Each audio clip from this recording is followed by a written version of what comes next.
Let's see the brand. Oh Lord.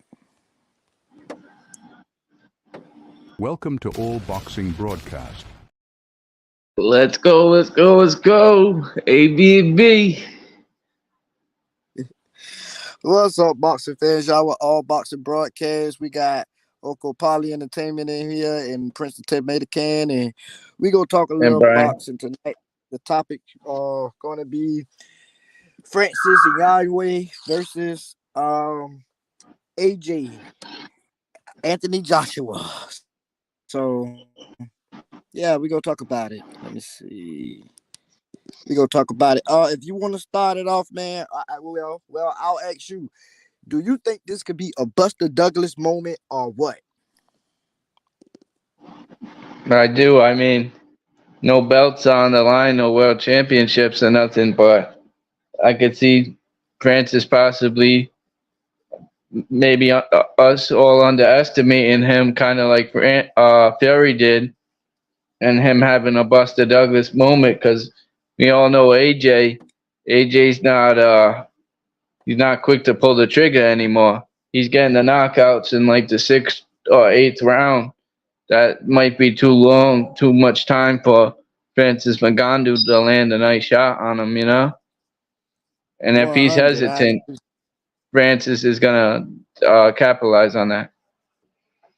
I agree. 100%. I feel like yeah, Anthony Joshua just on stages like this and fights where you think that he's gonna win, like 100%, like Andy Ruiz, uh he always kind of dropped the ball. Mm-hmm. Usyk, everybody just know he was going to beat Usyk and Andy Ruiz, and he dropped the ball on both. And Ruiz once and Usyk twice. So, um, And Andy got the size on Francis, but it doesn't really matter because the two guys he lost against, like you said, Andy Ruiz and Usyk, these are guys are considered short for the modern day heavyweight. yes.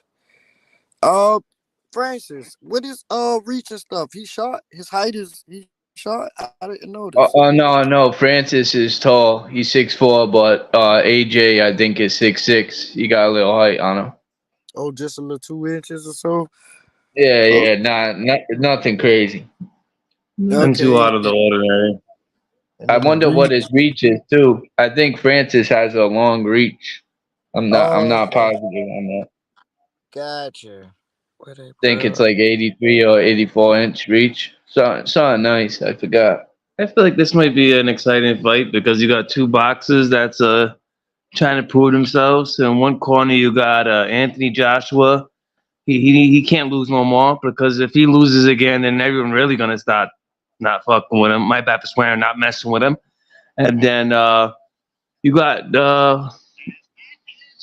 Francis? you got Francis on the other corner that he lost his first fight, but now he's got one hungry, yeah. he's got one under his belt. He didn't do too bad with Fury. So let's see if he takes his chain into accountability and comes out and I think if he just lands that one shot like he did with Fury and puts AJ on his ass, I think he can probably get it done. But also AJ, if he comes out with his a sharper game and a better game plan, he could get it too. So I feel like this could be an exciting fight. AJ needs to turn back the clock for this one and become that young, hungry AJ that's quick to pull the trigger and quick to knock you out and not he's hesitant. You know, that's the one thing. Like that's the one knock I could say on Anthony Joshua lately is he doesn't like.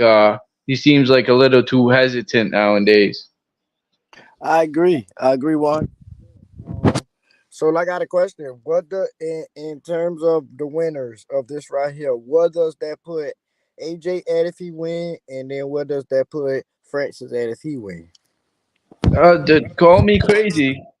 Call me crazy if you want, but I could picture them, the winner of this fight, possibly fighting the winner of the Usyk Fury because I think Saudi, like you were saying the other day in the group chat, Saudi Arabia took over the heavyweight division, So I think even if it's not the best fight, like AJ or Francis winning this fight and fighting the winner of Usyk Fury, at least we know the money's gonna get put up with the Saudis, you know.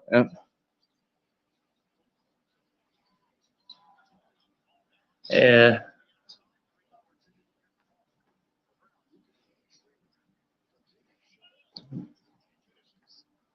And at the end of the day, I won't be too mad because it's I don't really see like another heavyweight that's too hungry to step in, you know. You know, maybe in Joshua Parker. It depends. Let's see what happens after these two fights and see what the hype leads to. It depends on like the questions are based on who wins and who doesn't. So like if I would have seen like a Anthony Joshua win, maybe it leads to a hype if Fury wins, or even if Usyk wins to a rematch.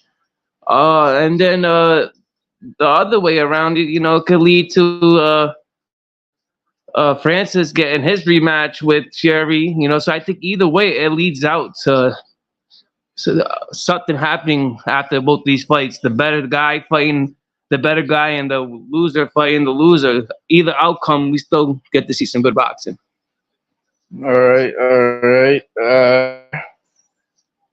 Let me pass it off to you, Brian. Let me hit you with a question.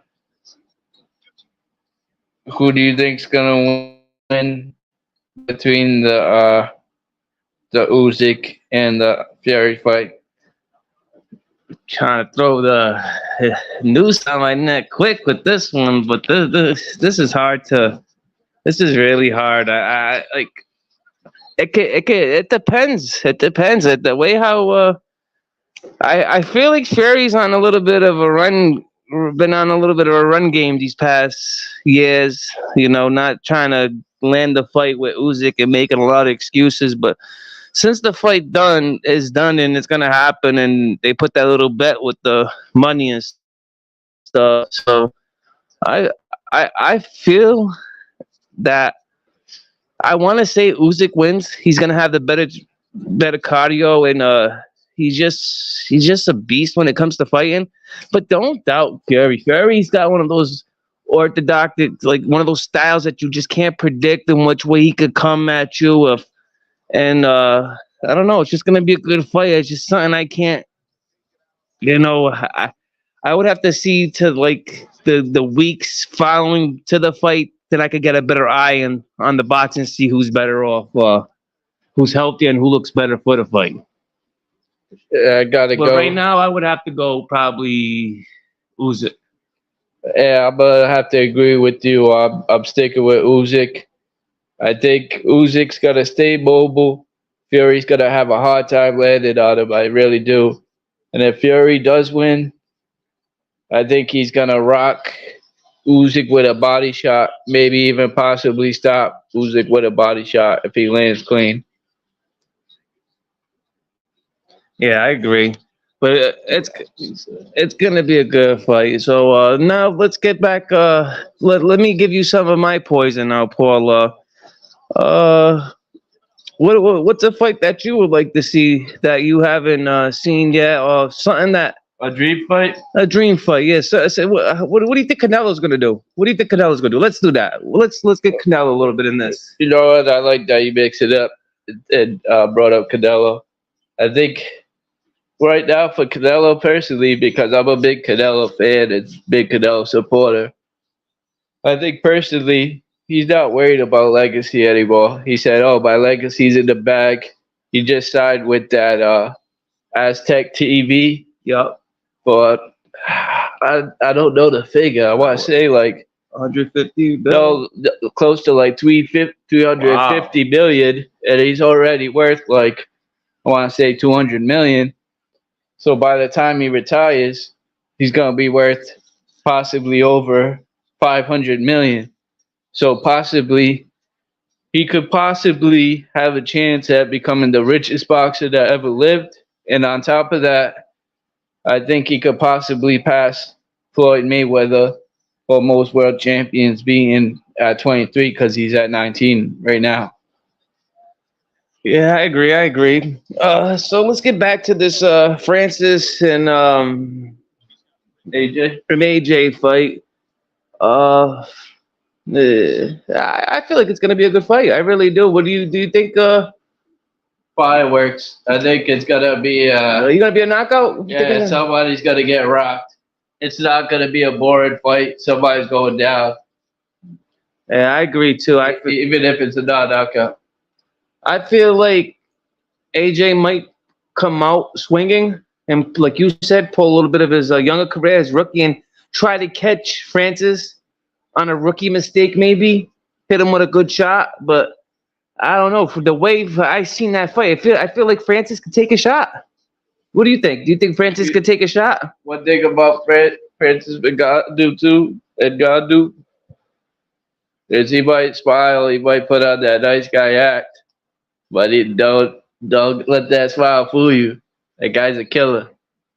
And one thing I'll say about Francis, I was asking people recently who you guys think is the toughest boxer in boxing, and I'll hit you with that question, Brian. But just a pity pack off of that, I think Francis Ngannou should be on the list. This guy's tough as nails. I never seen a time where I seen Francis rattled or scared. He'll step to anybody, no matter what their size is, and they'll do it with a smile on his face, not breaking a sweat. So I gotta throw him in the toughest guys list. But yeah, Brian, I'm gonna hit you with a question. The toughest guy in boxing today, the guy that you think's a tough son of a gun, a bad MF. And I could give it any weight. Anyway, yeah, just the toughest guy you think in boxing. I gotta give it to my boy Tank. Tank's a tough guy. Come on. We seen him with Pitbull. We seen him with all his fights. He's taking hits, and no one's put him on his Strong back. chin, yeah. He's got a strong chin, and he knows how to deliver it right back. But maybe even harder than what you're putting out. So you got to give Tank. Tank's a tough guy. He could take it and he could give it, but he just doesn't take it as much as he gives because he's good. He's great at what he does. But for me, I got to give it a Tank. That's just my opinion. But yeah, I would double down on Francis. Yeah, Francis, that boy's got a chin on him. When I see him with Fury was laying him with some heavy ones and wasn't a phase in him. He just kept coming. Just kept coming, and you got to give it to that. But it's got to be other boxes I have that's just not coming to mind. But like any other boxes come to your mind for the toughest? For the toughest boxer in the game today, in Uncle Paulie's opinion, I was thinking two guys. I was thinking Bud Crawford, because every time I see Bud Crawford, that's another guy. I never seen him scared of another man, not for a single moment.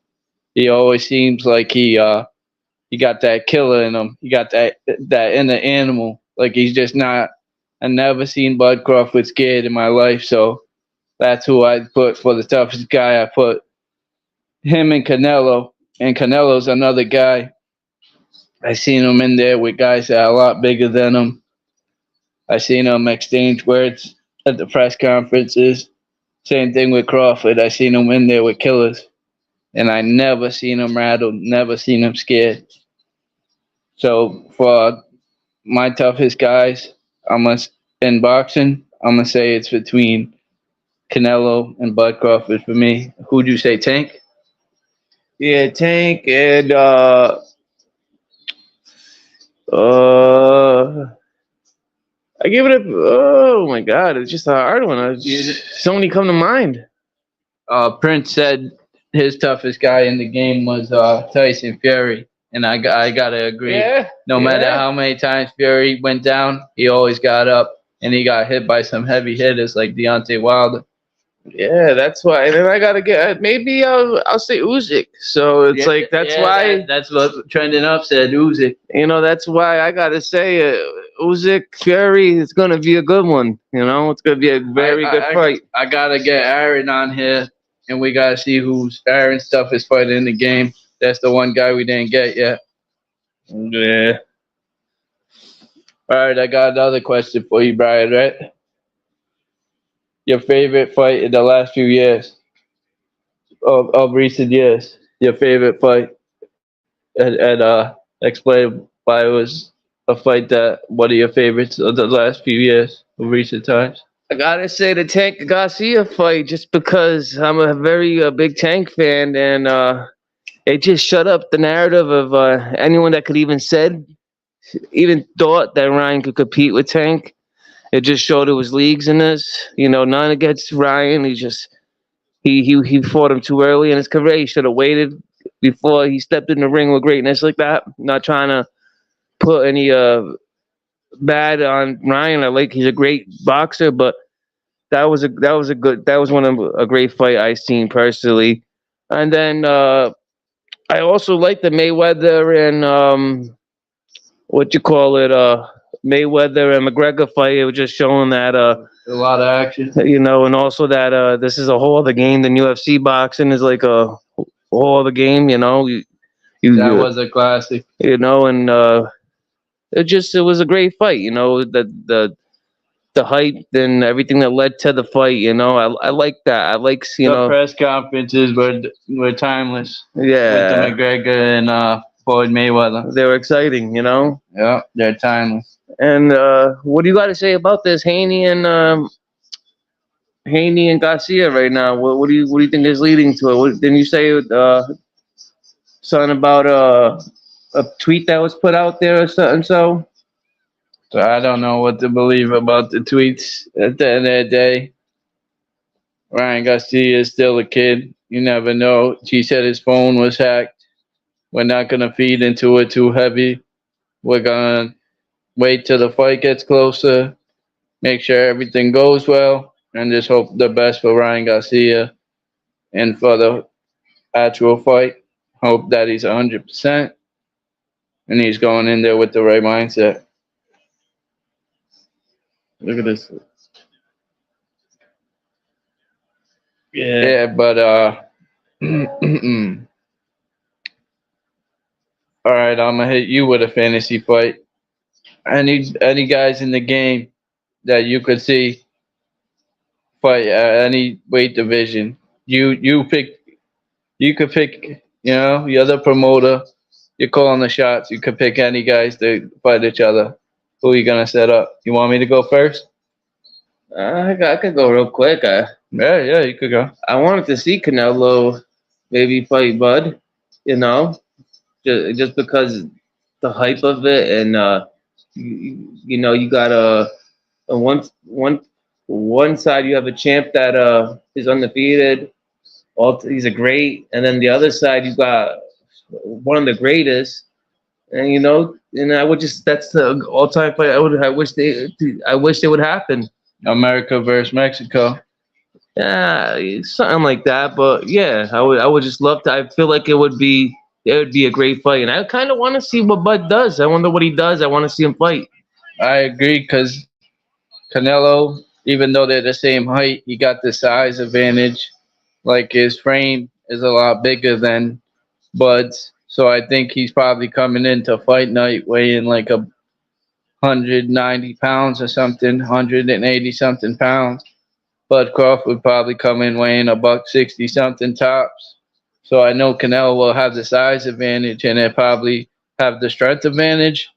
But I think that Bud Crawford's more technical. So you never know what could happen with that fight possibly. Yeah, And I feel like Bud Crawford has the power.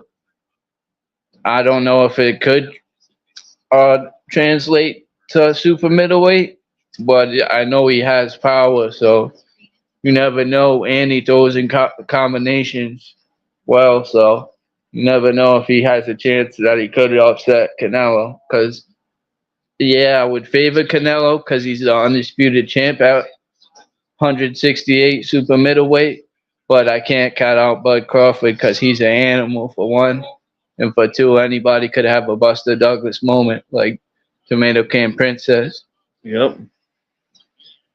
It's just one of the fights I would love to see. If I could pick a fantasy fight, anybody in the game, I could set it up. I'm going with Teofimo Lopez versus uh, Devin Haney at 140. Let's see who the best at 140 really is, because they both had great wins at 140, like Devin Haney with the Regis Prograis win, and Teofimo Lopez with the Josh Taylor win. They're both impressive wins, but since we criticize everyone, right? We don't give everyone a hood pass. We always criticize everybody. We're doing that. We could sit back and say, "Oh, Josh Taylor didn't look good the fight before Teofimo Lopez," or Regis Prograis didn't look that good the fight before Devin Haney. Are these guys really the best at 140? Because at the end of the day, Devin Haney does only have one fight at 140, and Teofimo only has three fights at 140. Yeah, these guys are probably the best skill and talent wise at the weight class, and but at the same time, they need to be more battle tested and have more fights at 140 before we crown them. So I feel like Teofimo Lopez versus Devin Haney would be a good fight and make the fight at the Barclays Center in Brooklyn, because that's where Devin Haney's fighting Ryan Garcia. Have him maybe build a fan base there. And then on top of that, Teofimo Lopez is from Brooklyn. So I feel like that would be a big fight, maybe at the Barclays Center, if not Las Vegas, and have them fight, have them put the belts up. And then after that, go after Matthias, the IBF champ, and fight Rolly. Have all these belts. I want to see somebody at 140 go undisputed. And I think Devin Haney and Teofimo Lopez, I think they're the hungriest dudes at the weight class, and that's why I would want to see them fight. Yeah, that would be a good fight. I would definitely like to see that. Haney, but right now we got to get to like Haney and Ryan. I would wonder which way do you think they would go if either or would win? Like if Haney would win, which what do you think would be another competitor for him, or if Ryan would win, what do you think would be the next competitor for him? If the obvious choice is Teofimo, but if I'm trying to think of guys besides Teofimo Lopez, I'm thinking that dude Matthias, the IBF champ. I'm thinking Rolly Romero, just because he has a belt, the WBA. And you gotta say, if Rolly wins this fight with Pitbull, he starts to make a little noise now. I say no. Yeah, he adds to his resume at 140. I don't know. I think there's a lot of talent at 140. That and all right, let's switch gears, right? Keith Thurman versus Timsu. Who? Well, let's start off with the co-main event. Pitbull versus Rolly. How do you think it's gonna go down? How do you think it's gonna end? I feel like Pitbull's gonna get the knockout. I feel like if Rolly comes out like he did that last fight, he was kind of not prepared. But if he comes out prepared, then it might be a different fight. But right now, I feel like Pitbull's gonna show the world, that he's not playing, and he's already took a couple losses. He's not trying to take any more losses. He's trying to prove that hey, I can get down with the best of them and try to get a rematch with like Tank or something, or somebody else great. I feel like if he could show and get it done against Rolly, it'd be great for him. But you gotta understand if Rolly could come through and land a punch, because he's got a very weird style, but I kind of like it, and I kind of like that he's always down for the fight, but he can't come out like that last fight. He has to prove himself. He's got to show us boxers fans that because last time we felt like the refs gave it to him. Let's see wearing it this time. That's what I gotta say. That's just my opinion. Yeah. To piggyback on what Brian's saying, how I feel about the Rolly Pitbull fight, it's I really don't know how to feel too much because they're both coming off of bad performances. I seen Pitbull's last fight; he couldn't really land. He got them short arms, the peekaboo style. Sometimes it's hard to land shots on guys. And then you got Rolly. His fight was obviously ended early by Tony Weeks. So they both have to step up this fight and fight better than their last fight, you know? And I don't know. I still think Pitbull might have a hard time landing. And I think Rolly will have a easier time landing. And that's why I'm just going to keep it simple and I'm going to say Rolly, Romero. I think Rolly's going to put them hands on him. I think that reach is going to mess him up. And I think Pitbull will have a hard time landing again. But at the same time, I think I could definitely be wrong because Rolly, it's not like Rolly's Floyd Mayweather or Devin Haney or anything defensively. Exactly, and yeah, you are right. That's why. But I feel like Pitbull. I feel like he's gonna come out a little different than he usually comes out because he knows he's got to come out a little different against Rolly because Rolly's a different fighter, and I just feel like he's. I feel like he's gonna he's not the He's type of gonna fighter win. that's gonna quit. So that's a fighter that Rolly's gonna have to fight unless he knocks him out. He's gonna have to fight him for 12 rounds.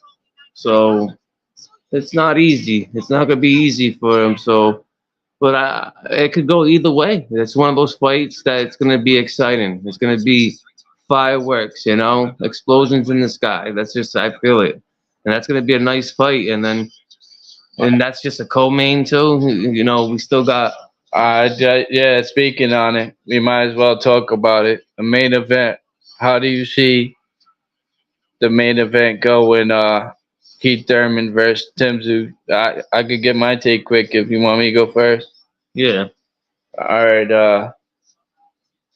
right, Brian. This is my take. So I think technically, I think Keith Thurman is a better boxer. I think he's more technical. I think he has more in his bag. I think he's gonna try to stay mobile, keep moving around, not get caught by Tim Tszyu, and try to outbox him. And I think he's gonna try to be that old one time, put that one time on him. But at the same time, I think Tim Tszyu's the bigger man, and I think Tim Tszyu he knocks dudes out. He's a knockout artist too. So I feel like as long as Keith Thurman doesn't really get caught, I feel like he should be good.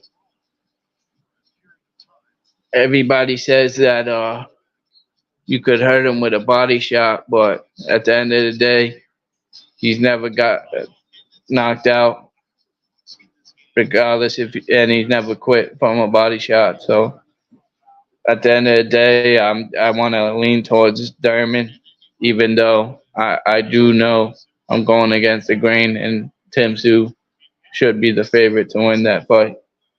Yeah. Uh, yeah, I would have to say the same thing. Tim Tszyu. Yeah, Temzu. I just because Keith Thurman really didn't. He's been inactive. Yeah, he's been inactive, and his last fight wasn't. You know, I didn't. thought he did good against Mario Barrios. Yeah, but it wasn't too exciting. So I don't know. It's another one of those fights. It depends what fighter comes out better prepared. But I feel like if to Tim Tszyu. Timzu hits him, uh, gets him with a good shot, maybe, or it's gonna be to the refs, and it depends what with the fighter places puts his jab in more and gets it done inside. All right, the switch gears. A fight that fell apart, right, Brian? Rolly versus Ryan Garcia. There was a lot of speculation. I wanted that to get done. What fight should happen? Should Ryan fight Rolly or should Ryan fight Devin Haney? And which one's the bigger fight? Which one's the better legacy? Which one's better for Ryan Garcia's career? The Mayweather fight. What do you think about it? Do you think Ryan's making the right choice fighting Devin Haney, or do you think he should have fought Rolly instead? I think he's making the right choice fighting Devin, because fighting Devin's the better opponent. Though you're gonna get more hype out of it, and he's just came off an exciting win, pretty much, and it's just better. The money's better there. All the way hype, and he gets it done. If Ryan gets it done against Devin, it'd be more exciting than him getting it done against Rolly's. Rowie. So let's just see. Like if he could get it done against Devin Haney, maybe that puts him back up for rematches with Tank or so in the future. Or maybe we could get maybe if Rolly gets it done against Pitbull, maybe that still leaves out for that to happen in the future. But let's just see what happens now. I'm gonna go a different route with this one. I think it's a bigger fight, the Devin Haney fight, but I think Rolly's was a better fight for Ryan Garcia's career. The easier fight. Yeah, because that's exactly what it is. I think it's an easier fight to win. It's still a world title, and I feel like that's a better way to. I feel like he's not ready for Devin Haney yet, so I feel like that would have been a better way to climb the ladder at 140. And I feel like he could have made it a lot of money too. I feel like it'll still be a pay-per-view. I don't know. I'm not saying it would have been a bigger fight, but it still would have been a pay-per-view world title fight. And Ryan Garcia would have had a easier chance at winning. Hey, maybe let's see. I just feel like Ryan. I think he'd rather have Devin because he knows Devin's game. He's fought Devin, and maybe he feels like, hey, with this new trainer, probably gave him a new life on thought now, and thinking, hey, maybe we could get it done against Devin, and then put my name back at the top. Because right now he's him losing against Tank, and his last fight he won, yes, but he's not at the top of box. He's not the face right now. And if he could get it done with Devin and it's almost like stealing Devin shine. Yeah, I feel like Devin would be better for his career if he could get it done, but it also could be a curse if he doesn't get it done. It could set him back a little bit, that he might just be begging for fights with Rolly and other fighters just to make money, but I feel like Ryan has a lot to prove, and he needs to. I hope that he has his head on his shoulder and he gets it done against Devin. But Clay, like I said in the other episode, that I see Devin winning that night because of all around boxing. It's not just throwing punches; it's about strategy too. And I feel like Devin's gonna come out with a strategy, and I hope that Ryan plays him and plays Devin on his own game, To switch gears, Brian, I got another good question for you. There's been a lot of speculation about Canelo Alvarez, who should his next opponent be, right? For the top opponents for Canelo, I think they're looking at is Munguia, Berlanga, Terrence Crawford, David Benavidez, and Jamal Charlo. Who, as you as a boxing fan, who would you want Canelo to face out of all the opponents list that I listed, and why? What's the opponents again all the time? We got Munguia, we got Berlanga. We got Bud Crawford. We got Jamal Charlo, David Benavidez. To be honest with you, either route he goes, it'd be a great fight. But I'd like to see him fight Benavidez. Just just to say, hey, I'm still top Mexican. I'm top guy. I still run this shit in a way. And or like I said earlier, Crawford. Because it'd be excitement, it'd be big, it'd be like who's really the face, who really is number one in boxing Yep. right now. And then a lot of great fights, either way you want to put it, it's just But I feel like the fight that it might get done is what's his name? Jamal. Yeah, that's the fight I heard that might get done. And didn't he fight his brother? Yeah. That wasn't so great, you know what I'm saying? He pretty much beat him silly, so. Yeah. I personally think David Benavidez, and I personally think David Benavidez deserves the fight It makes sense. more than everybody else because Berlanga, he hasn't been fighting the top competition at 168 super middleweight. Mongia, he just beat John Ryder, but I still feel like he hasn't done enough. And Jamal Charlo, I feel like he's too inactive. I feel like he hasn't even fought enough recently. Bud Crawford, he only fights at 147. I feel like David Benavidez, he's ranked second at 168 super middleweight for a reason. You gotta give this guy his flowers, Yeah, I wasn't too impressed by his last win against David Benavidez, but I was impressed by his win versus Caleb Plant.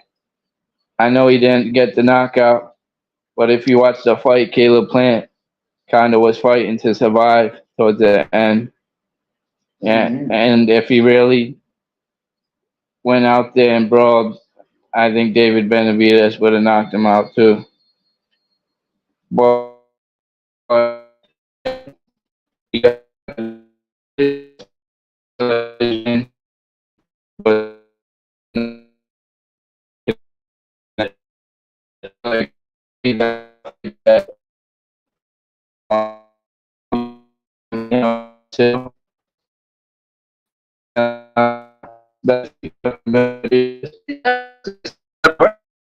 It's all of Mexico that wants that fight, really. And I just want to get the boxing fans what they want, because personally, that's a fight I want too now. Because I feel like David Benavidez, he's probably the top dog. He's probably the best at 168, besides Canelo, easily. I'm trying to think who at 168 could possibly beat Canelo and David Benavidez. Not too many names come to mind. True. I'm trying to think of what would be another good fight. All right, here's another good question, right, Brian? We got all these heavyweights nowadays that are friggin' 6'5", 6'7", 6'9", like Fury. How do you think Mike Tyson at 5'9", 5'10" would fare nowadays in the modern day heavyweight division? I think it'd be even more vicious. Mike Tyson, he was knocking motherfuckers back then. He's gonna be knocking motherfuckers now. You think he could easily? Sorry for swearing. You think he could easily run through the heavyweight division, maybe get the belts from Alexander Usyk and Tyson Fury? Yeah, come on, that's Mike Tyson. A young Mike Tyson, undefeated Mike Tyson. That's a vicious Mike Tyson. What do you think? Yeah, I think Mike Tyson's mobility. I think it would just be too much for Usyk and Fury because these guys are both a lot taller than Mike, and they're not gonna move as fast as a young Mike. He moved like lightning. He was too quick. These guys are quick, but they're not Mike Tyson quick. Yeah, Yeah. I think Mike could have got them both out of there. I think he would have more trouble getting Fury out of there though, because I'll give it to Fury. He does get that iron chin, but I never really seen Usyk go down like that. You know. Yeah. So I can't sit there and say that he doesn't have an iron chin because hey, he never even been down. But I really never seen Usyk play to Mike Tyson either. Yeah, exactly. Who would you got to say has been the closest competitive? Oh, if they fought, Like, who was the Usyk's closest competitor he fought like Mike Tyson? Not really knowing. yeah, you can't compare no one to Mike right now. All right, if But I can say Francis is kind of starting to imitate a little bit of that peekaboo style. I wonder if he's still working with Mike. what about last weekend, Brian? The Jake Paul performance. What did he get the knockout in the second or third round? Right, First round. first round. First round knockout. What did you think about that Jake Paul performance? Were you impressed? Do you think that dude was garbage? you think Jake Paul has a future in boxing, maybe helping out the sport?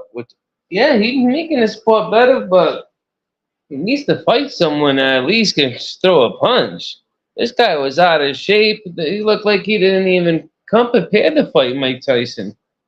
I mean, Jake Paul. Hey, if anyone seen the fight, yeah, but I seen it. It was come on, that fight. It was Jake Paul lifted and juiced up versus out of shape. Rhino or something? Out of shape, nobody that no one really heard of. Ryan the Rhino or something? Have you heard about him? Just no, but at the end of the day, like I'll give Jake Paul props on the fight. Like it wasn't the most entertaining because it was an early knockout, but he did get the knockout. He did what he had to do, you know. Mm-hmm. So I tip my hat off to that. And at the end of the day, like I said in the past, I think the Paul brothers are good for boxing. But that's not good for him because he's gonna eventually fight somebody that can box. He's gonna eventually have to step in there. The money's gonna work out, and it's eventually gonna be somebody in the game that's gonna take him serious and fight him. So you don't want to be facing these nobodies, boxing these dudes that can't fight, and then you're gonna fight somebody and get your ass like you did with Tommy. You know, like. What did you think about the main event too, Brian? Getting canceled very last second. I guess she's saying that she was running, going for a run or something, and she got something in her eye, something like she got her hair done, and she had a certain chemical that got caught in her eye that prevented her from fighting. Yeah, I feel like it was a sad thing because I really seen it that she wanted to fight, especially in front of her home fans. You know, trying to be great and stuff. So I don't feel like it was no ducking. It just it's what it is. You know, maybe the doctor will clear her up. Eventually, she'll get better. My whole thing is I never seen a fight stopped on fight night like that. Like you have to be serious then. You would think that she would know that she wasn't able to fight like at least days prior. She knew 36 hours before that she couldn't, but the warrior in her, she was trying to get the doctors to overthrow the call, okay, yep. So she could fight, and she kept before announcing it Puerto to the fans too, yeah. She just kept fighting the doctors and trying to do all types of stuff to get the fight to work. And then eventually it got time to the boxing, doctors checked her again and said, "Hey, she can't fight," and that was just the main call. I think they knew that she couldn't fight so many hours before the fight, or even the day before the fight. It's just that she didn't want to announce it. She was trying to take a chance that maybe that her eye would get better, or this, that, or maybe she would get a lucky doctor that would overturn the fight. But the danger in it was that if she fought, that she could have got hurt and went blind in that eye, and then she would never be able to box Yeah, again. her the boxing career. Yeah. But the way how it seems that this was gonna be a last fight anyways, because I think she wanted just to fight this girl and then she was gonna retire.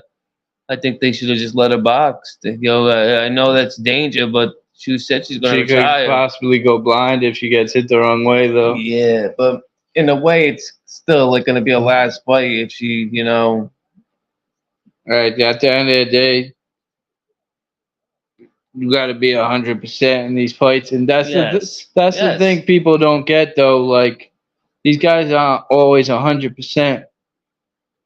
Sometimes these shit happens doctors, in training camps and stuff. yeah, sometimes these doctors they pass guys exactly like you're saying about training camp. These guys are world class athletes. Sometimes they train too hard and they get injured before the fight.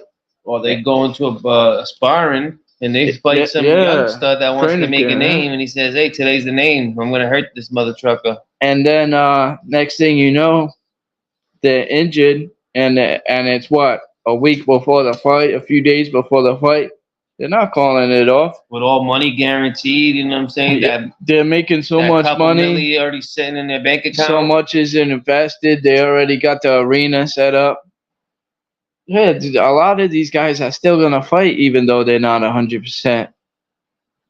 And sometimes I can't blame them. I think a lot of these great athletes are naive, and they think like they could go into a fight not 100% and still win, or they could be they could not train that hard and still win. I think sometimes when you become like when you're at the top of the world as an athlete, sometimes you get conceited and you overlook your opponent, you know?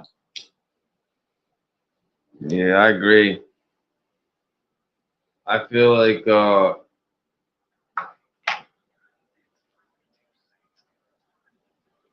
Yeah,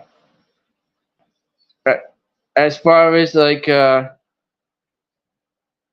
that's why it's almost like you can't use injuries as an excuse when you lose a fight. yeah, because it's almost a lot of. And then now I heard in boxing, I they're feel gonna- like nobody's 100%, you know? nowadays the boxers, these doctors are gonna start calling a lot more because there was a lot of fights in the past that did go past notice, and boxers got more injured than they were supposed to. This, A that. lot of guys got passed by the doctors, Look at yeah. Look at the Crawford and Spence, yeah, his Spence eye fight. was messed up or something, right? you know. That's the thing too, like that's another thing too. It's like who's lying sometimes, you know? It's like these doctors, they get paid to protect these guys from themselves. So they bring these doctors in and have them do checkups before the fight and during training camp and stuff like that. Because these guys are warriors. You got to protect them from themselves, you know? You don't want a guy to go out there injured and further injure himself, you know? So at the end of the day, you never know who's lying. You don't know if it's the doctors because everybody wants to get paid, or is it the boxer that's lying about the injury? Sometimes it could go either way. Sometimes you got boxers that make up fake injuries because they don't want to fight such and such.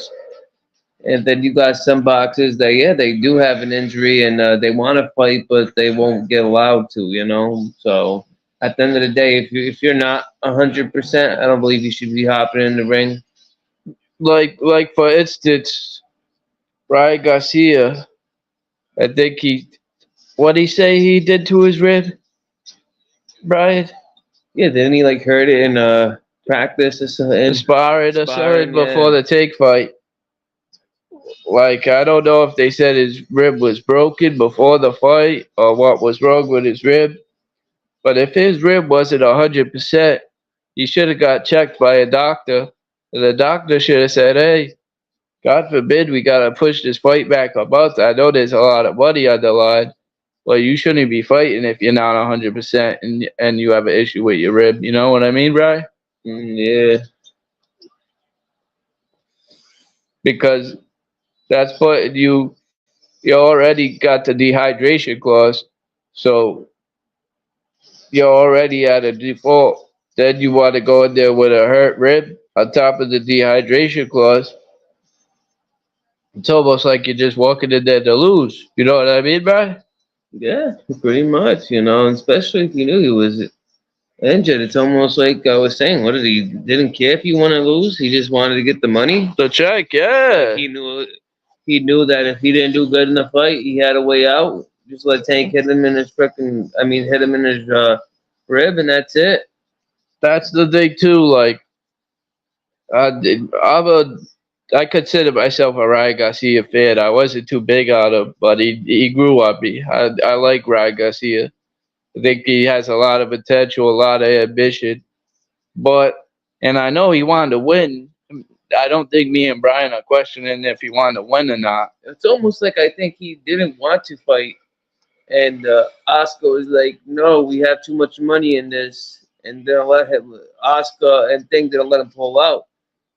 So that's probably why he had a little beef and a little emotion with Oscar and what's Oscar Three hops. and B Hops.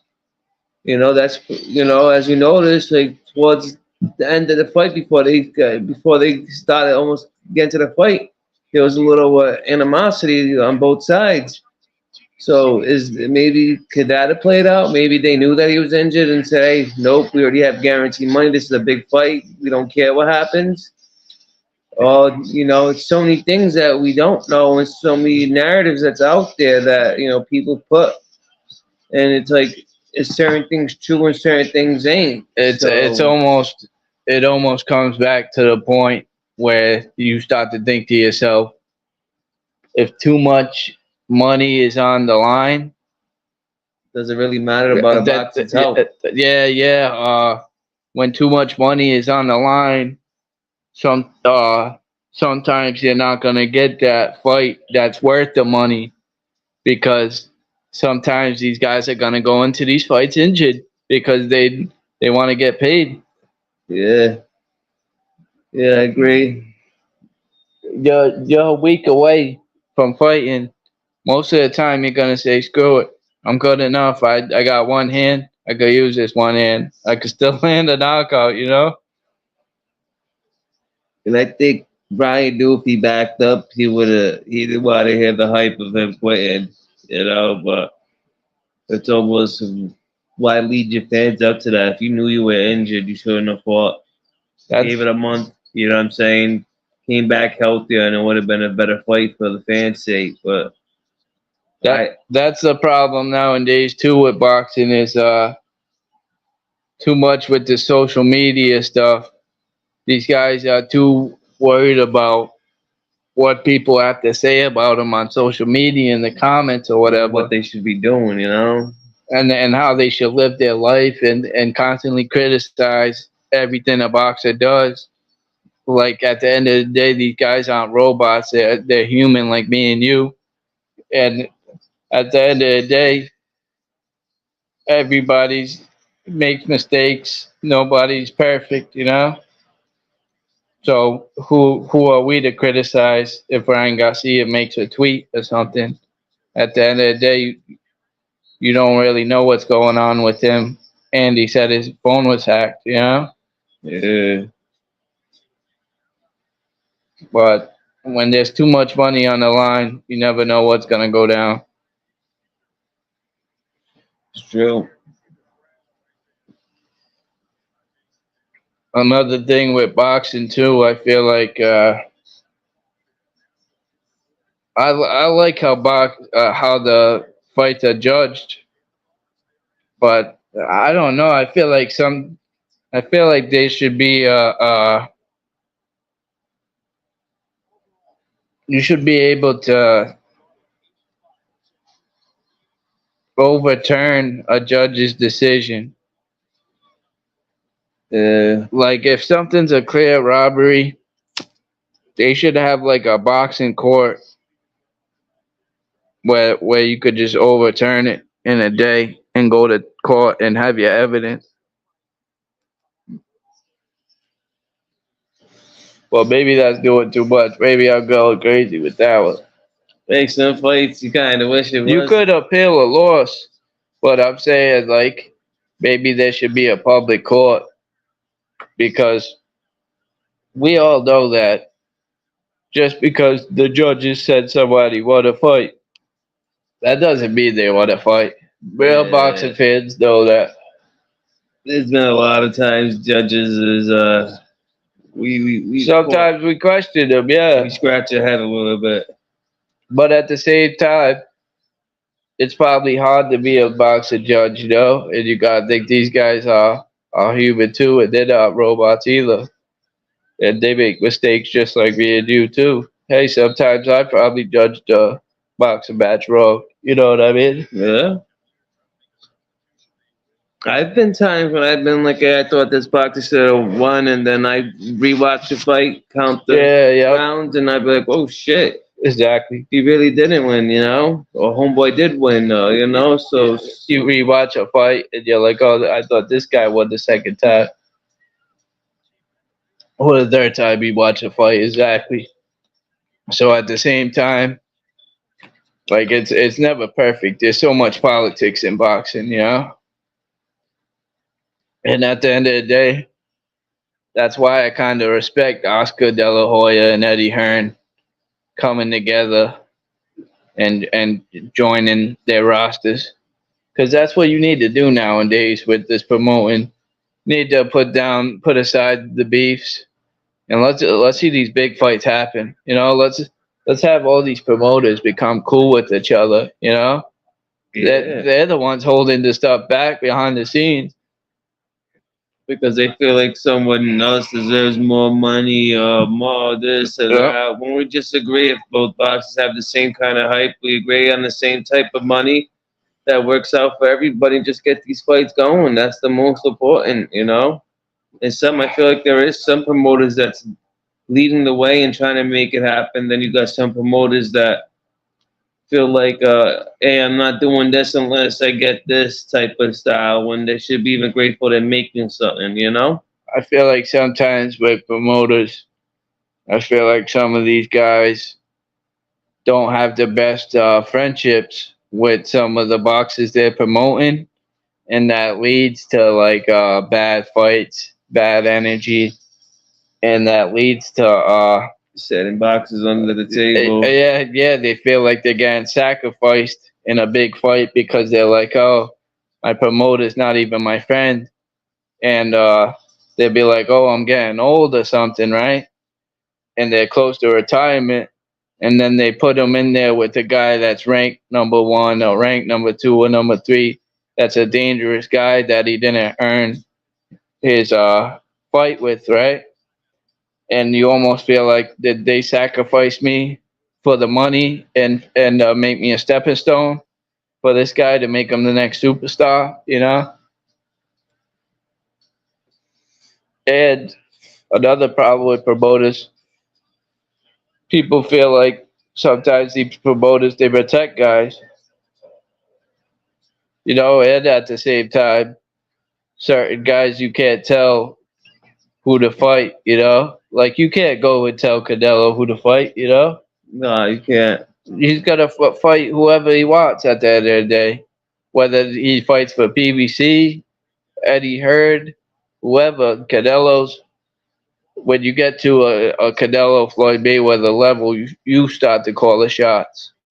And when you get to that level, you start to know what's best for you, you know, and what makes it work. And you know, you want to pull an advantage because you want to try to, you know, put as many boxing matches in your perspective for you to win. So you know, especially when you're getting into like the stage Canelo's getting in his. He's starting to get later into his career, and but from my point of view, I just want to see him make it happen.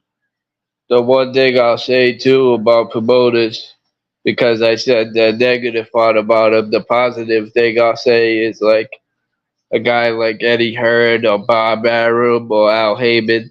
These guys understand the business. You know what I mean?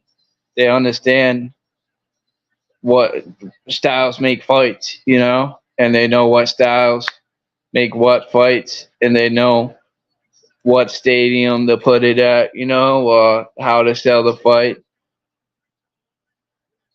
And they have so much experience in the game that you need a big time promoter. You can't just be like, oh, I'm a promoter. You need a promoter to build you up before you go solo and start your own promotion. You know what I mean?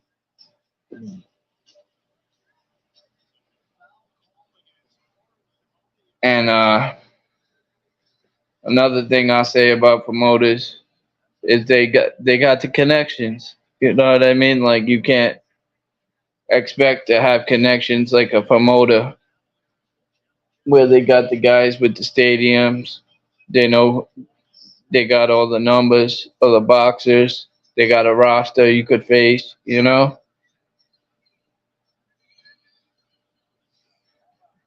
I know what you're saying. Another fight I like to talk about, the throwback fight, right, Brad? A Rolly versus Javante Tank Davis. How did you think that fight was going down before the fight started? Did you think Tank was gonna knock out Rolly? Did you think Rolly was coming? What did you think? In the beginning, I feel like Rolly was getting a little bit of a fight, but then I seen Tank. He was leading into his shots, and how Tank usually boxes. He'd always feels like he gives a boxer a chance to believe in himself, and then he sets him up for a failure. And he's just really good at what he did. And I could kind of see that it was going to be a knockout the way how it was leading up to it. From my perspective, I before the Rolly and Tank fight happened, I was one of them guys. I hate to admit this. I was one of them guys. Oh, Javante Tank never beat world champions. His resume is overrated. He's a short guy. He never really fought any real killers like that. I I know this guy Rolly Romario got power. I think he might just do it to Tank. I was one of them guys. I hate to admit it, but I'm at the truth. I had Rolly Romario winning. I thought he could possibly knock out Tank. I'm watching the fight. I'm thinking to myself, oh, I really know this boxing stuff. Rolly's winning against Tank. Well, I don't know if he's winning, but he's doing good against Tank. He's aggressive. He's putting his hands on Tank. And then I know where Tank landed that knockout. Rolly couldn't get up. And I just said, once Rolly went down, he made a face like I just got knocked out face, like where am I face? You know what I mean, Brian? And once he made that certain face, that's when I was like, oh yeah, this guy's finished. He's not getting up. You know what I mean? I was like, yeah, Tank just did it to him. Yeah, but Tank just that's how Tank is. Like he doesn't fall under pressure, and when the other boxer comes and gives him a little bit of heat, he just knows how to like set him up to hit him with that big shot, and we see it time after time after time. And Rolly should have been a little more in that point of the fight. He should have been less hesitant and less aggressive, and he would have played out a little different. But him thinking that, oh, I'm gonna get back into this punch for punch, that's the wrong fighter to go punch for punch with. Was Tank. Tank he's gonna hit you with that. He's just got that power. We don't, I don't like the boy's good, you know. No one's did anything in a fight yet to show me otherwise, you know. Yeah. Tank will have you thinking, oh, he's not that tall. Somebody could put a jab in this guy's face and just outbox him for 12 rounds easily. They got to start respecting the IQ, you know? Like I was saying recently, I don't, people want to see this world champion stuff about Tank at 135, but at the end of the day, that doesn't define Tank to me. To me, I know Tank's great, and I'm not trying to diss world titles. World titles is everyone's dream in boxing, you know what I mean? But at the same time, I do think world titles could be overrated.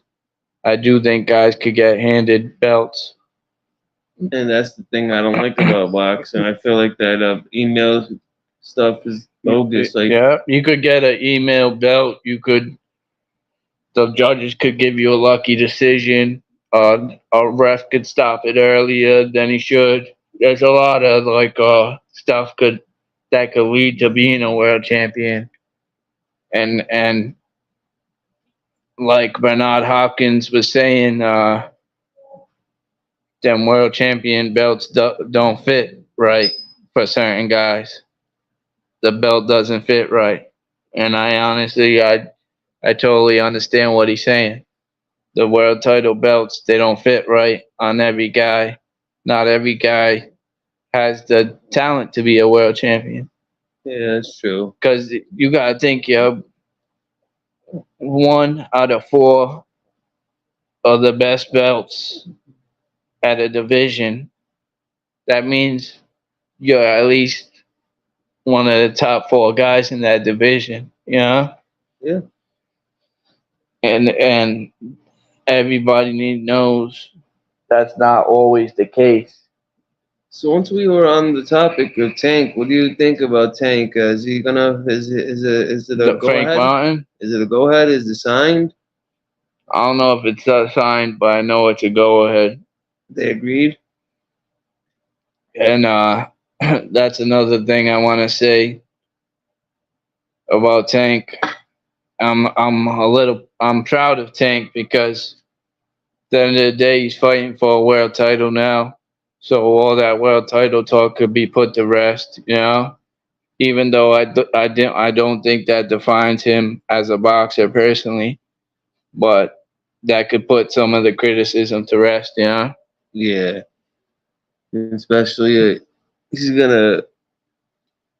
I feel like he's gonna beat this dude up. I feel like he's gonna beat this dude up, Frank Martin, and get his belt and show people why he is the best. You know what I'm saying? He's one of the best. How you think you see that fight go down? Break out adverse Tank. Oh, I feel like a knockout. I feel like it's gonna be like a knockout in like the 5th or 6th round. I gotta agree. I'm going with the same thing. I think Tank gets him out there by like the 5th or 6th round, and I think if he lets Frank Martin hang around too long, I think he'll regret it. Because I think Frank Martin's good, and I think he could get a knockout on Tank if the fight goes long, like to 8 to 10 to the 12th round. I think Frank Martin has a gas tank, and I think he could possibly get Tank if the fight goes too long. But my prediction, I think Tank's gonna knock him out like the 5th, 6th round, like you said. That's my same prediction too. I think Frank Martin gets hit too much, and I think can't do that with Tank. You know? No, he can't. Tank's not gonna. You give Tank that many times to hit you, it's not gonna look good for you. And I just feel like Tank's in another league. But I feel like Frank Martin's did enough to get him a shot, and this is a good shot. You never know, like you said, nothing's promised in boxing. Yeah. Nothing's promised in boxing. Exactly. Yeah, like Tomato Can Prince says, every man could have a Busta Douglas moment, you know? Exactly. And we gotta stop taking that away from guys. At the end of the day, there's no guarantees in a fight. Any man could lose. Yeah, said. But it's been a great podcast. I'm gonna wrap things up. Yep. ABB. A, B, and B. Wish the other guys were on tonight. You know, everyone's doing what they're doing, but me and Paul thought we give you some of Show you guys some love. Try to hold it down. yes. Salute to Aaron, trending up. Tomato Can Prince. I appreciate you fellas letting us hop on. Yep. The 401 putting it on, and yeah. From If you guys- Rhode Island to Georgia. If anyone follows up or leave, make sure you like and subscribe and leave a little love in the comments. Share some opinions, whatever. Yep. Share some opinions. Let us know who do you guys think is the toughest boxer in boxing today. And let us know what you want us to talk about and what you want to hear more about. Any boxers in mind, So yeah, comment, like, share, subscribe. Tell your peoples. Yep, and God bless the sport of boxing. And God bless you.